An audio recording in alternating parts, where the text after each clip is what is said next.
10 पैसे, 50 पैसे और 2 रुपए के ऐसे सिक्कों में नजर आई कुछ ऐसी खास बात जो इनकी वैल्यू को कई गुना बढ़ा सकती है। 5 रुपए का ये सिक्का कोई कॉमन सिक्का क्यों नहीं है, इसकी क्या वैल्यू है, तो आप सभी के ऐसे बहुत से इंटरेस्टिंग क्वेश्चंस आज हम कवर करने वाले हैं चिल्लर गन के इस Q&A में, जो कि है CGQA 78। सो हेलो एवरीवन, मेरा नाम है रोहित और मैं एक्सक्लूसिवली बात करता हूं इंडियन कॉइन्स यानी कि भारतीय सिक्कों के बारे में, जिन्हें हम देसी भाषा में कहते हैं चिल्लर। सो वेलकम टू चिल्लर ज्ञान।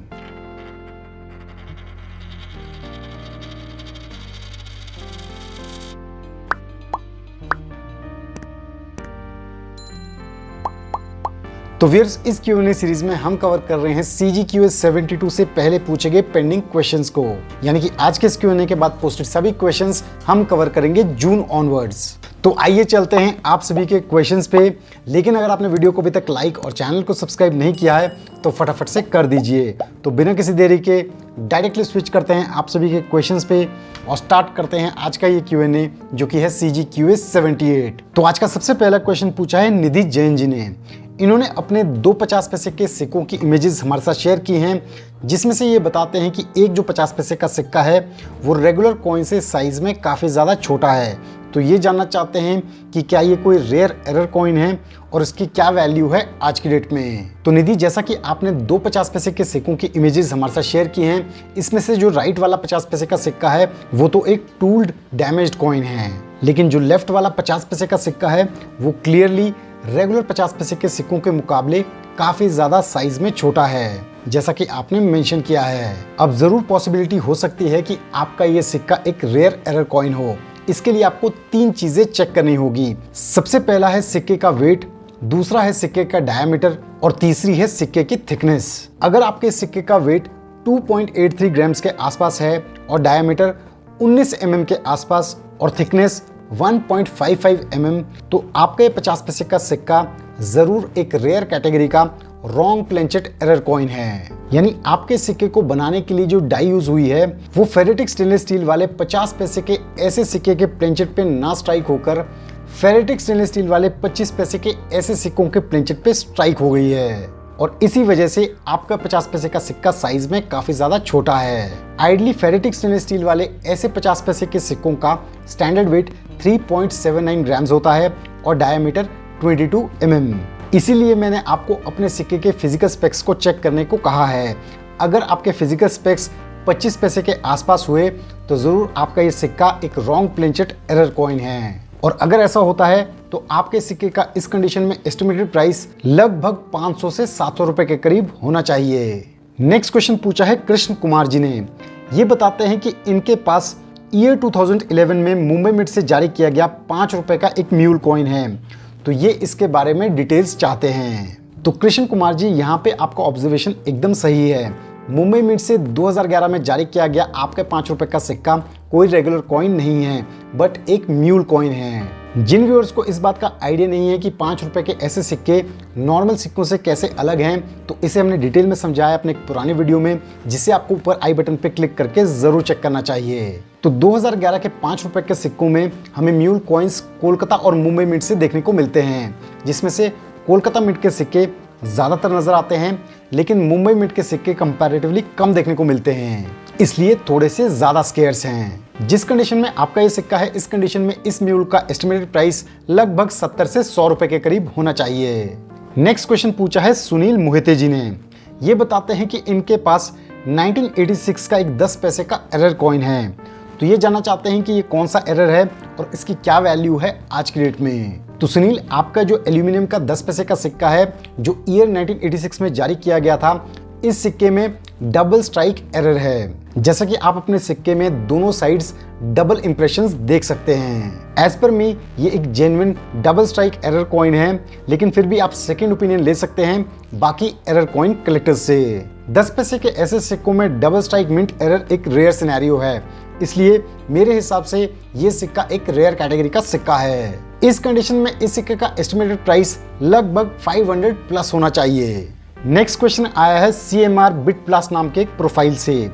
इन्होंने अपने एक 2 रुपए के एरर कॉइन की इमेजेस हमारे साथ शेयर की हैं, तो ये इस पे जानकारी चाहते हैं और इसकी क्या वैल्यू है आज की डेट में। तो जैसा कि आपने अपने सिक्के के ओवर साइड की ही इमेजेस हमारे साथ शेयर की हैं, तो मैं आपको बताना चाहूँगा कि ये 2 रुपये का 2007 में हैदराबाद मिंट से जारी किया गया मुद्रा इशू वाला 2 रुपये का एक डेफिनेटिव कॉइन है, जिसमें सिक्के के ओवर साइड में एक प्रकार का एरर हमें देखने को मिल रहा है, जिसे हम कहते हैं डाई डबलिंग एरर, जिस वजह से लेजेंड्स भारत इंडिया सत्यमेव जयते ईयर मिंट मार्क यहाँ तक कि पैरेलल लाइंस में भी डबल इंप्रेशन देखने को मिल रहा है। तो यहाँ मैं आपसे कहना चाहूंगा कि ये एक बहुत ही अच्छा 2 रुपये का एरर कॉइन है die doubling error coin category में। ये सिक्का जरूर आज की डेट में रेयर कैटेगरी में आता है, लेकिन आपके सिक्के की कंडीशन काफ़ी ज़्यादा लो है ओवर साइड से, जैसा कि आप इसमें देख सकते हैं कि काफ़ी ज़्यादा स्क्रैचेस देखने को मिल रहे हैं जो इसकी वैल्यूएशन को काफ़ी ज़्यादा घटा देंगे। अच्छे ग्रेड में ये सिक्का 1200 से 1500 रुपए तक जा सकता है, लेकिन जिस कंडीशन में आपका ये सिक्का है इस कंडीशन में इसका एस्टिमेटेड प्राइस लगभग 400 से 500 रुपए के करीब होना चाहिए। नेक्स्ट क्वेश्चन पूछा है राम प्रसाद मीना जी ने। ये बताते हैं कि इनके पास 1 रुपये का 2016 में कोलकाता मिंट से जारी किया गया एक डेफिनेटिव कॉइन है जिसमें 6 o'clock रोटेशन है। तो ये जानना चाहते हैं कि इस सिक्के की आज की डेट में क्या वैल्यू है। तो राम प्रसाद जी, कोलकाता मिंट से जारी किया गया 2016 का आपका जो 1 रुपये का 6 o'clock रोटेशन वाला सिक्का है, इस सिक्के का इस कंडीशन में एस्टिमेटेड प्राइस लगभग 30 से 40 रुपए के करीब होना चाहिए। नेक्स्ट क्वेश्चन आया है रैंडम रिव्यूज नाम के एक प्रोफाइल से। ये बताते हैं कि इनके पास कैलकाटा मिंट से जारी किया गया 5 रुपये का एक वेव थीम कॉइन है जो कि 2008 का सिक्का है। इसमें 2 o'clock रोटेशनल एरर है। तो ये इसकी वैल्यू जानना चाहते हैं आज की डेट में। तो यहाँ पे मैं आपको बताना चाहूँगा कि वेव थीम वाले जो 5 रुपये के सिक्के हैं इनमें रोटेशन हमें कम देखने को मिलता है, क्योंकि ये सिक्के काफ़ी कम ड्यूरेशन के लिए जारी किए गए थे। तो 2 o'clock रोटेशन वाले कोलकाता मिंट से जारी किए गए 2008 के आपके इस 5 रुपये के सिक्के का एस्टिमेटेड प्राइस इस कंडीशन में लगभग 70 से 100 रुपये के करीब होना चाहिए। नेक्स्ट क्वेश्चन पूछा है रिंकू भुलर जी ने। इन्होंने अपने एक 2017 के 5 रुपये के सिक्के की इमेजेस हमारे साथ शेयर की हैं। तो ये जानना चाहते हैं कि क्या ये कोई ऑफ मेटल कॉइन है और इस सिक्के की क्या वैल्यू है आज की डेट में। तो रिंकू भुलर जी, 2017 का आपका जो 5 रुपये का सिक्का है ये कोई ऑफ मेटल स्ट्राइक कॉइन नहीं है, बट एक कंप्लीटली फेक कॉइन है। सिक्कों पे आपके क्वेश्चंस काफी समय से आते हैं, तो मेरे हिसाब से अब तक आपको ऐसे टाइप के फेक सिक्कों को इजीली आइडेंटिफाई करना आना चाहिए। आप अपने सिक्के के अशोक स्तंभ को किसी भी जेन्युइन कॉइन से कंपेयर कर सकते हैं और इजीली असली और नकली सिक्के में फर्क समझ सकते हैं। नेक्स्ट क्वेश्चन पूछा है व्योमेश भयानी जी ने। ये बताते हैं कि इनके पास ईयर 2007 में मुंबई मिंट से जारी किया गया 2 रुपये का मुद्रा थीम का सिक्का है, और ये बताते हैं कि मुंबई मिंट का ये सिक्का बुक्स में लिस्टेड नहीं है। तो ये जानना चाहते हैं कि क्या ये कोई रेयर कैटेगरी का अनलिस्टेड कॉइन है। तो व्योमेश जी, आपकी बात यहाँ पे एकदम सही है। 2007 के मुद्रा थीम के जो 2 रुपये के सिक्के हैं ये बुक्स में केवल कैलकाटा और हैदराबाद मिंट से ही लिस्टेड हैं। मुंबई मिंट कहीं भी मेंशन नहीं है। इसका एग्जैक्ट रीजन तो मुझे नहीं पता है, लेकिन फिर भी मैं आपको बताना चाहूँगा कि मुंबई मिंट के ऐसे सिक्के भी हमें आम चलन में देखने को मिलते हैं और ये कोई रेयर कैटेगरी के सिक्के नहीं हैं, बट कॉमन ही सिक्के हैं। नेक्स्ट क्वेश्चन पूछा है सूर्य नारायण जी ने। ये बताते हैं कि इनके पास 2 1964 के 1 रुपये कॉइन्स हैं और 2 1964 के 50 पैसे कॉइन्स। तो ये बताते हैं कि जो 2 1 रुपये के सिक्के हैं उसमें से एक का वेट 10.1 ग्राम्स है और दूसरे का 9.77 ग्राम्स, जबकि जो 50 पैसे के सिक्के हैं उनका वेट 4.9 ग्राम्स है। तो ये जानना चाहते हैं कि क्या ये चारों सिक्के रेयर सिक्के हैं।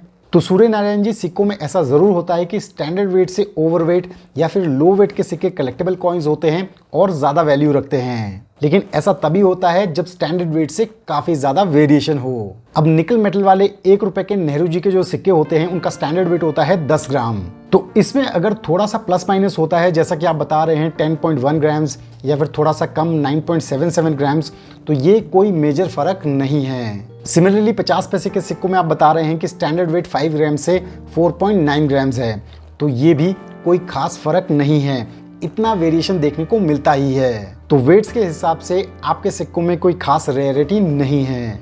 नेक्स्ट क्वेश्चन पूछा है अफसर खान जी ने। ये बताते हैं कि इनके पास बेगम अख्तर का 5 रुपये का एक स्मारक सिक्का है जो कि एक्स्ट्रा फाइन कंडीशन में है। तो ये जानना चाहते हैं कि इस सिक्के की क्या वैल्यू है आज की डेट में। तो यहाँ पे मैं आपको बताना चाहूँगा कि 2014 में जारी किए गए जो बेगम अख्तर के सिक्के हैं वो हमें देखने को मिलते हैं इंडिया की सभी मिंट से, यानी कि बॉम्बे, कैलकाटा, हैदराबाद और नोएडा मिंट। अब यहाँ पे आपने ये नहीं बताया है कि आपका जो सिक्का है वो कौन से मिंट से जारी किया गया सिक्का है, क्योंकि जो बॉम्बे और कैलकाटा मिंट के सिक्के हैं वो कॉमन कैटेगरी में आते हैं और जो नोएडा और हैदराबाद मिंट के सिक्के हैं वो स्केर्स कैटेगरी में आते हैं। बॉम्बे और कैलकाटा मिंट के सिक्कों का यूएनसी कंडीशन में एस्टिमेटेड प्राइस लगभग 20 रुपए के करीब है और नोएडा और हैदराबाद मिंट से जारी किए गए सिक्कों का यूएनसी ग्रेड में एस्टिमेटेड प्राइस लगभग 80 से 100 रुपए के करीब है। तो आई होप आपको क्लैरिटी मिल गई होगी। तो अफसर के इस क्वेश्चन के साथ हमने कंप्लीट किए आप सभी के कुछ और क्वेश्चंस आज के इस Q&A में, जो कि था CGQA 78। तो आई होप आप सभी को अपने क्वेश्चंस के सेटिस्फैक्टरी जवाब मिल गए होंगे और बाकी सभी व्यूअर्स को भी इन क्वेश्चंस के जवाब से कुछ ना कुछ सीखने को जरूर मिला होगा। तो मैं चाहता हूं कि आप सभी इस वीडियो को ज्यादा से ज्यादा शेयर करें ताकि ये इन्फॉर्मेशन बाकी सभी कलेक्टर्स तक भी पहुंच पाए। और हाँ, वीडियो को लाइक और चैनल को सब्सक्राइब करना बिल्कुल ना भूलें। तो जो चिलर गन के नए व्यूअर्स हैं जो Q&A में अपनी क्वेरीज को पोस्ट करना चाहते हैं लेकिन उनको CGQ रूल्स का बिल्कुल भी आइडिया नहीं है, तो उनके लिए जाते जाते इन रूल्स का हल्का सा रिकैप।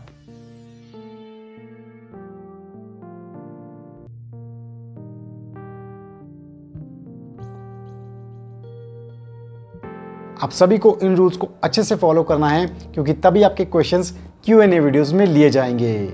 और अगर आप देखना चाहते हैं हमारे बहुत ही इंटरेस्टिंग व्लॉग वीडियोस तो जरूर चेक करें हमारा दूसरा चैनल मियां मिठू ऊपर आई बटन पे क्लिक करके, और जरूर इस चैनल को भी सब्सक्राइब करें। So thanks for watching a video. मैं जल्दी अपलोड करूंगा अपना next Q&A video. So stay tuned to chiller Gyaan. Till then, जय हिंद।